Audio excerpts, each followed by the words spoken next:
it is very, very common that I hear this all the time, right? What we've been focusing on tonight is predominantly market-based investments. That means stocks, bonds, mutual funds, right? All of those investments are, to a certain degree, the most secure type of investments that are out there because there is public disclosure, because there are requirements. And when a company goes public on the stock exchange, that they have to publish a certain amount of information about the company performance, about a whole wide range of information that gives investors information. Okay, and so when you go ahead and you buy a stock, it's a publicly traded stock, and it's held by an institution like a bank or a brokerage house. So you know you own it. You know you have access to that money. Okay, so those are all publicly traded. And for that purpose, for that reason, those types of investments are, to a certain degree, lower risk because you know exactly where it is. But there are many, many other types of investments where you actually have to send somebody money to a third party, right? Whether it's because they're opening up a business and you're investing in their business, or because they're investing in property abroad or a partnership, or they're lending out money to somebody. There could be a completely, like, it's infinite, the amount of other types of investments. And when you have Jewish creative minds out there, so then I think the number is actually even multiplied.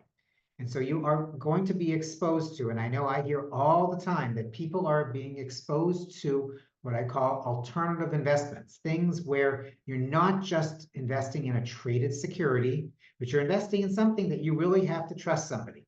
And so I want to highlight a few things that I want people to be aware of when you're choosing an alternative investment like this. Now, again, these investments might be here in Israel, they might be abroad, in the US, etc., right? But the main thing is that you're putting your money with a third party, that it'll be much more difficult for you to check independently what they're really doing. Okay, so these are some of the things I want you to be careful of. Okay, just because somebody looks reliable, just because they wear a suit, just because you think that they know what they're talking about doesn't mean that they really do.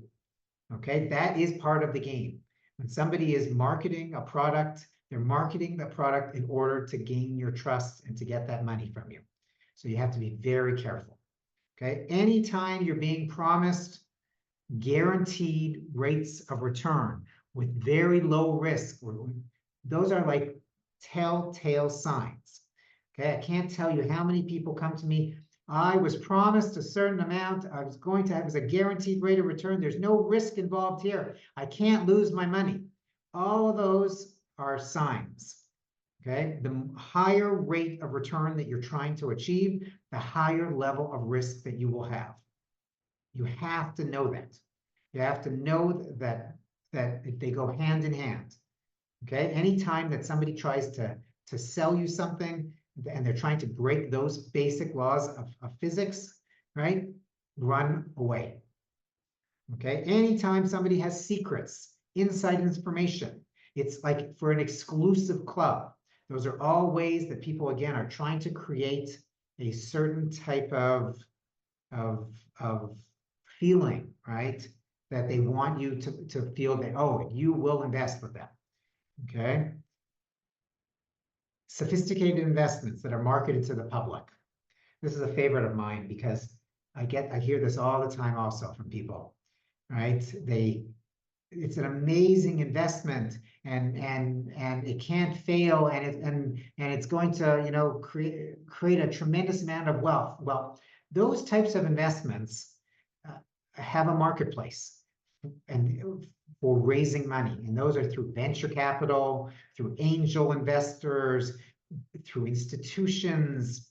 If they are going after the small investor and trying to raise $10,000 or $20,000 from somebody, so then you have to ask yourself a question. Why are they coming to small investors as opposed to going through the traditional channels of raising money? Okay, things like offshore, secret accounts, hidden, all those things should be a question mark, right? If you don't have transparency, how people are being compensated. Another key point, okay? Excessively warm, excessively cold sales tactics. Again, sales tactics are meant to create emotions in people. And so you have to be very, very careful. Anytime you're doing due diligence and you want to do diligence and you want to try and get information and somebody, starts putting pressure on you and telling you you have to make a decision in a very short period of time, those are all things that you have to be very, very, very careful about. I wish I could tell you that it doesn't happen, but it happens literally every day that people come and they lose money. There was another story in the paper today, not today, last week it was, about a company here, an Israeli company that was raising money for a UK fund. They raised over 700 million shekels. And it turns out that the whole thing went bust. Now, I don't know, it could have been that it was also very much, the investment just went bust, but there were some major disclosure issues. People lose money all the time from investment fraud, or just because people do not understand where the risk is.